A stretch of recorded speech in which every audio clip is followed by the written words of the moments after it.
ಅಯೋಧ್ಯೆಯಲ್ಲಿನ ಸಂಭ್ರಮ ಸಡಗರವನ್ನು ಗಮನಿಸ್ತಾ ಇದ್ದೀವಿ. 500 ಸ್ವಾಮೀಜಿಗಳು ಜೊತೆಗೆ 7500ಕ್ಕೂ ಅಧಿಕ ಗಣ್ಯರಿಗೆ ಇವತ್ತಿನ ಕಾರ್ಯಕ್ರಮಕ್ಕೆ ಆಹ್ವಾನ ಇತ್ತು. ಅದರಂತೆ ಅವರೆಲ್ಲರೂ ಬಂದಿದ್ದಾರೆ.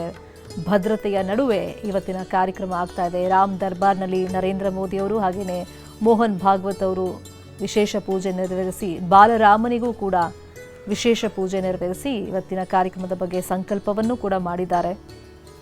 ಧರ್ಮ ಧ್ವಜದ ಸ್ಥಾಪನೆಗೆ ಈ ಧ್ವಜ ಇರುವಷ್ಟು ಕಾಲ ಧರ್ಮ ಜೀವಂತ ಅನ್ನೋ ಒಂದು ನಂಬಿಕೆ ಇದೆ. ತ್ಯಾಗ, ಜಾಗೃತಿ, ತಪಸ್ಸಿನ ಮೌಲ್ಯವನ್ನ ಈ ಧ್ವಜ ಇವತ್ತು ವಿಶೇಷವಾಗಿ ಸಾರ್ತಾ ಇದೆ.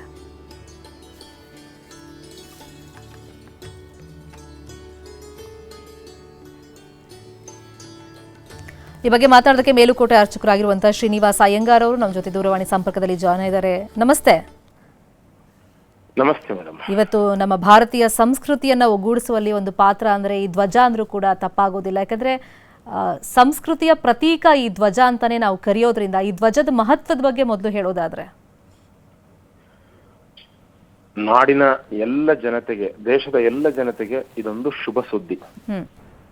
ನಮ್ಮ ಶೌರ್ಯದ, ನಮ್ಮ ಧರ್ಮದ, ನಮ್ಮ ಸೌಂದರ್ಯದ ಇದು ಪ್ರತೀಕ. ಅದು ಧ್ವಜ ಅನ್ನೋದು ನಮ್ಮ ದೇಶದ ಅಸ್ಮಿತೆ. ಅದು ಧ್ವಜ ಸುಮಾರು ಸತ್ಯಯುಗದಿಂದಲೇ ನಾವು ಈ ಧ್ವಜದ ಪರಿಕಲ್ಪನೆಯನ್ನ ಕಾಣಬಹುದು. ವೇದಗಳ ಕಾಲದಲ್ಲಿಯೂ ಕೂಡ ಇದನ್ನ ಉಲ್ಲೇಖ ಮಾಡುವಂಥದ್ದು. ಅನಂತರ ಆಗಮ ಶಾಸ್ತ್ರಗಳು ಇದನ್ನ ಸ್ಪಷ್ಟಪಡಿಸ್ತವೆ. ಧ್ವಜ ಯಾತಕ್ಕಾಗಿ ಬೇಕು, ಧ್ವಜದ ಕಾರಣ ಏನು, ಧ್ವಜದ ಉಲ್ಲೇಖ ಹೇಗಿರುತ್ತೆ, ಅದನ್ನ ಎಲ್ಲವನ್ನು ಕೂಡ ಈ ಆಗಮ ಶಾಸ್ತ್ರಗಳು ತಿಳಿಸ್ಕೊಡುತ್ತೆ. ಅನಂತರ ಒಂದು ಸಾಮ್ರಾಜ್ಯದ ಶೌರ್ಯವನ್ನ, ಒಂದು ಸಾಮ್ರಾಜ್ಯದ ಸಂಪತ್ತನ್ನ, ಒಂದು ಸಾಮ್ರಾಜ್ಯದ ಶಕ್ತಿಯನ್ನ ತೋರಿಸುವಂಥದ್ದು ಈ ಧ್ವಜ. ಸಾಧಾರಣವಾಗಿ ಈ ದೇವಾಲಯಗಳಲ್ಲಿ ಉಲ್ಲೇಖ ಆಗೋದಂದ್ರೆ, ಅಂದ್ರೆ ವಿಷ್ಣು ದೇವಾಲಯಗಳಲ್ಲಿ ಉಲ್ಲೇಖ ಆದ್ರೆ ಗರುಡ ಧ್ವಜ ಅಂತ ಹೇಳ್ತೀವಿ. ಅದೇ ರೀತಿ ಶೈವ ದೇವಾಲಯಗಳಲ್ಲಿ ನೋಡಿದ್ರೆ ನಂದಿ ಧ್ವಜ ಅಂತ ಹೇಳ್ತೀವಿ. ಹಾಗೆ ಪ್ರತಿಯೊಂದು ದೇವರುಗಳಿಗೂ ಕೂಡ ಒಂದೊಂದು ಧ್ವಜವನ್ನ ನಾವು ಕಾಣ್ತೇವೆ ಮತ್ತು ಒಂದೊಂದು ಸಾಮ್ರಾಜ್ಯಕ್ಕೂ ಒಂದೊಂದು ಧ್ವಜವನ್ನ ಕಾಣ್ತೀವಿ.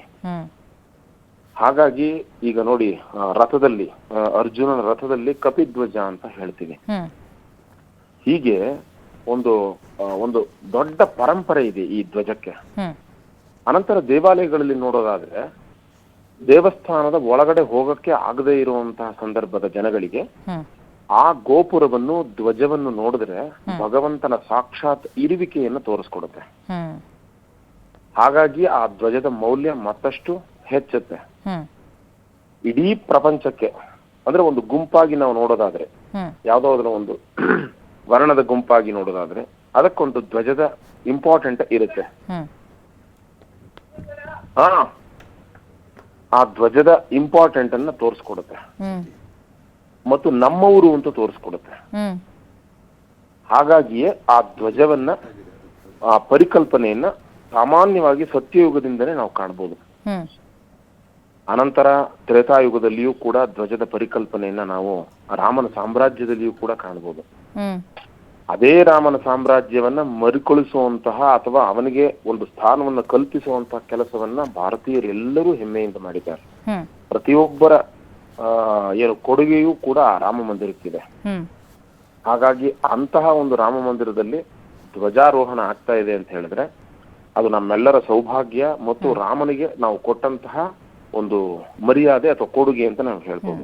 ಈಗ ಧ್ವಜದ ಬಗ್ಗೆ ಹೇಳ್ತಾ ಇದ್ರಿ ಅರ್ಚಕರೇ, ಈಗ ಶೈವ, ವೈಷ್ಣವ, ಶಕ್ತ ಸಂಪ್ರದಾಯದಲ್ಲಿ ಎಷ್ಟು ಪ್ರಾಮುಖ್ಯತೆ ಇತ್ತು, ಎಷ್ಟು ಮಹತ್ವ ಇತ್ತು ಧ್ವಜಕ್ಕೆ ಅಂತ. ಅಂದ್ರೆ ಈ ಧ್ವಜದ ಸ್ಥಾನ ಯಾಕೆ ಒಂದೇ ರೀತಿಯ ಗೌರವವನ್ನು ಪಡ್ಕೊಳ್ಳುತ್ತೆ, ಅದ್ರ ಬಗ್ಗೆ ಒಂದೆರಡು ಮಾತು. ಈ ಧ್ವಜ ಯಾಕೆ ಅಂತ ಹೇಳಿದ್ರೆ ನಮ್ಮ ಪ್ರತೀಕ ಅಂತ ನಾವು ಹೇಳಿದ್ವಿ, ನಮ್ಮ ಸೌಂದರ್ಯ ಅಂತ ಹೇಳಿದ್ವಿ, ನಮ್ಮ ಶಕ್ತಿ ಅಂತ ಹೇಳಿದ್ವಿ, ನಾವು ಕೊಡುವಂತಹ ಗೌರವ ಅಂತ. ಆ ಧ್ವಜದ ಏನು ರೂಪ ಇರುತ್ತೋ ಅದು ಭಗವಂತನ ರೂಪ, ಭಗವಂತನ ಸ್ವರೂಪ ಅಂತ ಹೇಳ್ತೀವಿ. ಹಾಗಾಗಿ ಈ ಧ್ವಜದ ಪರಿಕಲ್ಪನೆ ಬಂದದ್ದು. ಬಹುತೇಕ ನಮ್ಮ ಕರ್ನಾಟಕದಲ್ಲೇ ತಗೊಳ್ಳಿ ಅಥವಾ ತಮಿಳುನಾಡು ತಗೊಳ್ಳಿ, ಯಾವುದೇ ಪ್ರದೇಶಗಳಲ್ಲಿ ತಗೊಂಡ್ರು ಕೂಡ ಅದರ ಉಲ್ಲೇಖ ಬಂದು ಶಾಸ್ತ್ರಗಳಲ್ಲಿ ಹೇಳಿರೋ ರೀತಿಯಲ್ಲಿಯೇ ಆ ಧ್ವಜವನ್ನ ನಾವು ಪರಿಕಲ್ಪನೆಯನ್ನು ಮಾಡಿ ಧರ್ಮದ ಧ್ವಜವನ್ನ ನಾವು ಹಾರಿಸುವಂತ ಕೆಲಸವನ್ನ ಮಾಡ್ತೀವಿ. ಈ ಧರ್ಮ ಧ್ವಜವನ್ನ ಹಾರಿಸುವಂತದ್ದು ಅಲ್ಲಿರುವಂತಹ ಎಲ್ಲ ಜನಗಳು ಕೂಡ ಜಾಗೃತಿ ಆಗ್ಬೇಕು, ಎಲ್ಲರೂ ಕೂಡ ಒಗ್ಗೂಡ್ಬೇಕು, ಎಲ್ಲರಿಗೂ ಕೂಡ ಆ ಗೌರವವನ್ನು ಕೊಡಬೇಕು.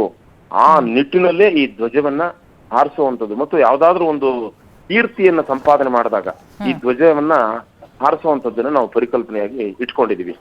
ಈಗ ಉದಾಹರಣೆಗೆ ಯಾವುದೋ ಯುದ್ಧಗಳನ್ನ ಗೆದ್ದು ಅನಂತರ ಗೆದ್ದಿರುವಂತಹ ಸಂದರ್ಭವನ್ನ ಇಟ್ಕೊಂಡು ಅದಕ್ಕೊಂದು ದಿನವನ್ನು ನಿಗದಿಪಡಿಸಿ ಆಗ ಧ್ವಜಾರೋಹಣವನ್ನ ಮಾಡಿದ್ರೆ ಬಹುತೇಕ ನಮಗೆ ಕೀರ್ತಿ ಬಂದಂತಾಗಿದೆ ಅಂತ ಆ ಇಡೀ ಎಲ್ಲ ಜನಗಳು ಕೂಡ ಅಲ್ಲಿ ತಿಳ್ಕೊಳ್ತಾರೆ ಮತ್ತು ಆ ಒಂದು ಪರಂಪರೆಗೆ ಒಂದು ಗೌರವವನ್ನು ಕೊಡ್ತಾರೆ. ಈಗ ಭಾರತದ ಧ್ವಜವನ್ನು ನೋಡಿ ನಾವ್ ಯಾಕೆ ಆ ಗೌರವವನ್ನು ಕೊಡಬೇಕು? ಒಂದು ಸ್ವತಂತ್ರವಾಗಿದ್ದೀವಿ ನಾವು, ನಮ್ಮದೇ ಆದಂತಹ ಒಂದು ಸಾಮ್ರಾಜ್ಯವನ್ನ ಸ್ಥಾಪನೆ ಮಾಡಿದೀವಿ, ನಮ್ಮದೇ ಆದಂತಹ ಒಂದು ರೂಲ್ಸ್ ಅನ್ನ ಇಟ್ಕೊಂಡಿದೀವಿ. ಆ ರೂಲ್ಸ್ಗೆ ತಲೆಬಾಗುವಂತಹ ಎಲ್ಲ ವ್ಯಕ್ತಿಗಳು ಕೂಡ ಯಾವುದಕ್ಕೆ ತಲೆಬಾಗ್ತಾರೆ ಅಂತ ಹೇಳಿದ್ರೆ ಈ ಧ್ವಜಕ್ಕೆ ಮಾತ್ರ ತಲೆಬಾಗ್ತಾರೆ. ನಾವು ಯಾವುದೇ ಶಕ್ತಿ ಸಾಮ್ರಾಜ್ಯವನ್ನ ತೋರಿಸ್ಕೋಬಹುದು, ಅದೆಲ್ಲಕ್ಕೂ ಕೂಡ ಪ್ರಮುಖವಾದಂಥದ್ದು ಈ ಧ್ವಜ. ಈ ಧ್ವಜಕ್ಕೆ ನಾವು ಒಂದು ವಂದನೆಯನ್ನ ಸಲ್ಲಿಸುವಂಥದ್ದು, ಇಡೀ ದೇಶಕ್ಕೆ ನಾವು ಸಲ್ಲಿಸುವಂಥದ್ದು ಅಥವಾ ನಾವು ದೇವರಿಗೆ ಸಲ್ಲಿಸುವಂತಹ ಒಂದು ಕ್ರಮವನ್ನ ಈ ಧ್ವಜ ವಂದನೆಯನ್ನ ಇಟ್ಕೊಂಡೇ ಆ ಪರಿಕಲ್ಪನೆಯನ್ನ ಮಾಡಿದ್ದೀವಿ. ಹಾಗಾಗಿ ಧ್ವಜಕ್ಕೆ ವಿಶೇಷವಾದಂತಹ ಸ್ಥಾನ ಇದೆ. ಅದು ನೀವು ಹಾರಿಸುವಾಗ ಅಂದ್ರೆ ಧ್ವಜವನ್ನ ನಮ್ಮ ಏನ್ ಧ್ವಜಸ್ತಂಭದಲ್ಲಿ ಹಾರಿಸಬೇಕಾದಂತ ಸಂದರ್ಭದಲ್ಲಿ ಅದನ್ನ ನಾವು ಗೌರವಪೂರ್ವಕವಾಗಿ ಭಕ್ತಿಪೂರ್ವಕವಾಗಿ ಭಗವಂತನೇ ಅಲ್ಲಿ ಸಾಕ್ಷಾತ್ ಇದಾನೆ ಅನ್ನೋ ಒಂದು ಪರಿಕಲ್ಪನೆಯನ್ನು ತಗೊಂಡು ಆ ಧ್ವಜವನ್ನ ಆರಿಸ್ತೇವೆ ಅಂದ್ರೆ ದೇವಾಲಯಗಳಲ್ಲಿ. ಅದೇ ನೀವು ದೇಶದ ಒಂದು ವಿಭಾಗವನ್ನ ತಗೊಂಡ್ರೆ, ದೇಶದನ್ನ ತಗೊಂಡ್ರೆ ದೇಶಕ್ಕೆ ಗೌರವ ಸಲ್ಲಿಸುವಂಥದ್ದು, ದೇಶದ ಒಂದು ಅಭಿಮಾನವನ್ನ ಇಟ್ಕೊಂಡು ಆ ಧ್ವಜವನ್ನ ಆರಿಸುವಂಥದ್ದಕ್ಕೆ ನಾವು ಮುಖ್ಯ ಪಾತ್ರವನ್ನ ವಹಿಸ್ತೇವೆ. ಹಾಗಾಗಿ ಧ್ವಜದ ಮಹತ್ವ ಒಂದೆರಡು ಸಾಲಿನಲ್ಲಿ ಹೇಳೋದಕ್ಕೆ ಸಾಧ್ಯವೇ ಇಲ್ಲ. ಅದು ಯಾಕೆಂದ್ರೆ ಅದು ಎಲ್ಲವೂ ಸೇರ್ಕೊಂಡಿರುತ್ತೆ. ನಮ್ಮ ಐಶ್ವರ್ಯ, ಶಕ್ತಿ, ಸೌಹಾರ್ದತೆ ಮತ್ತು ನಮ್ಮ ಪರಾಕ್ರಮ, ನಮ್ಮ ಭೂಮಿಯ ವಿಸ್ತಾರ ಎಲ್ಲವೂ ಕೂಡ ಆ ಧ್ವಜದಲ್ಲಿ ಇರುತ್ತೆ. ಅದು ಒಂದೇ ಪ್ರಮಾಣದಲ್ಲಿ ಇರುವಂತದ್ದೇನಂತೆ. ಈಗ ಉದಾಹರಣೆಗೆ ನಮ್ಮ ಅವಿಮುಕ್ತಾನಂದ ಸ್ವಾಮಿಗಳು ಹೇಳ್ತಾ ಇದ್ರು, ಅದಕ್ಕೆ ಧರ್ಮಕ್ಕೆ ಯಾವುದೇ ಆಧಾರವಿಲ್ಲ, ಧ್ವಜದ ಆಧಾರವಿಲ್ಲ ಅಂತ. ಹಾಗೆಲ್ಲ ಹೇಳಕ್ ಸಾಧ್ಯವೇ ಇಲ್ಲ. ಯಾಕೆಂದ್ರೆ ಧ್ವಜದ ಪರಿಕಲ್ಪನೆ ಇವತ್ತು ನಿನ್ನೆ ಮೊನ್ನೆಯದಲ್ಲವೇ ಅಲ್ಲ. ಅದು ನಾವು ನಮ್ಮ ನಾಗರಿಕತೆ ಆರಂಭ ಆಗುವಂತಹ ಸಂದರ್ಭದಿಂದನೇ ಆ ಧ್ವಜವನ್ನ ನಾವು ತಗೊಂಡ್ಬಿದ್ದೀವಿ. ಒಂದು ಗುಂಪುಗೂ ಒಂದು ಧ್ವಜವನ್ನ ಇಟ್ಟು ಆ ಒಂದು ಪರಿಕಲ್ಪನೆಯನ್ನ ನೋಡ್ಕೊಂಡು ನಾವು ಆ ಧ್ವಜಕ್ಕೆ ಅಂದ್ರೆ ನಾವೆಲ್ಲರೂ ಒಗ್ಗೂಡಿಸಿ ಒಂದು ಕೆಲಸವನ್ನ ಮಾಡಬೇಕು ಅನ್ನೋ ಒಂದು ಪರಿಕಲ್ಪನೆಯನ್ನ ಬಹಳ ಹಿಂದಿನಿಂದಲೂ ಕೂಡ ಅದನ್ನ ಮಾಡ್ಕೊಂಡು ಬಂದಿದ್ದಾರೆ.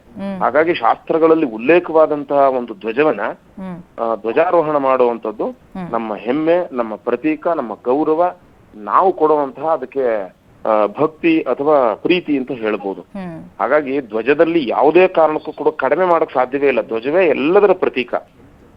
ಹಾಗಾಗಿ ಧ್ವಜಾರೋಹಣವನ್ನ ಮಾಡಿದ ತಕ್ಷಣನೇ ಈಗ ಯಾವ್ದಾದ್ರು ಒಂದು ಯುದ್ಧಕ್ಕೆ ಹೋಗ್ಬೇಕಾದ್ರೂ ಕೂಡ ಒಂದು ಧ್ವಜವನ್ನ ಸ್ಥಾಪನೆ ಮಾಡದೇನೆ ಯುದ್ಧಕ್ಕೆ ಹೋಗೋದೇ ಇಲ್ಲ. ಹಾಗಾಗಿಯೇ ಆ ಆಂಜನೇಯನ ಪ್ರಾರ್ಥನೆ ಮಾಡಿ ಕಪಿಧ್ವಜವನ್ನ ಪಡ್ಕೊಂಡ್ರು ಅಂತ ಹೇಳಿ ನಮಗೆ ಮಹಾಭಾರತದಲ್ಲಿ ನಮಗೆ ಉಲ್ಲೇಖವನ್ನು ನಾವು ಯುದ್ಧದ ಸಂದರ್ಭ ಹೇಳ್ತಾ ಇದ್ರಿ.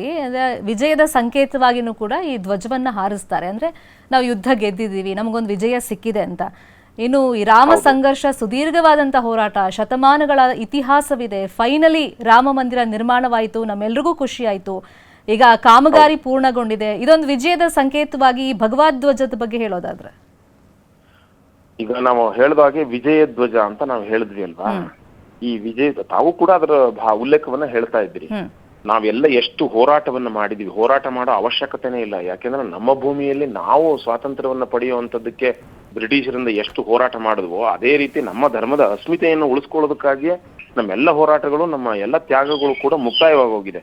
ಹಾಗಾಗಿ ಇದನ್ನ ಕಡ್ಡಾಯವಾಗಿ ಅದು ನೋಡಿ, ಈಗ ನೀವೆಲ್ಲ ಯೋಚನೆ ಮಾಡಿದ್ರಿ, ಆರಂಭದಿಂದ ಅಂತ್ಯ ಆಗೋ ತನಕ ಅದರ ಧ್ವಜಾರೋಹಣ ಮಾಡಿರೋ ಕಲ್ಪನೆ ಇಲ್ಲ, ಮಾಡೋದೂ ಇಲ್ಲ. ಅದನ್ನ ಎಲ್ಲ ಅಂತಿಮವಾದ ಮೇಲೆ ವಿಜಯದ ಸಂಕೇತವನ್ನ ಸಾರೋದಕ್ಕಾಗಿಯೇ ಅಥವಾ ವಿಜಯದ ಕಹಳೆಯನ್ನು ಮೊಳಗೋದಕ್ಕಾಗಿಯೇ ಈ ಧ್ವಜದ ಸ್ಥಾಪನೆ ಆಗಿದೆ, ಧ್ವಜಾರೋಹಣವಾಗಿದೆ ಅನ್ನೋದನ್ನ ಇಲ್ಲಿ ಸ್ಪಷ್ಟವಾಗಿ ನಾವು ಕಾಣ್ಬೋದು. ಅಥವಾ ರಾಮ ಮಂದಿರ ಪೂರ್ತಿ ಆಗದೆ ಹೋಗಿದ್ದಿದ್ರೆ ಧ್ವಜಾರೋಹಣ ಮಾಡ್ತಿರ್ಲಿಲ್ಲ.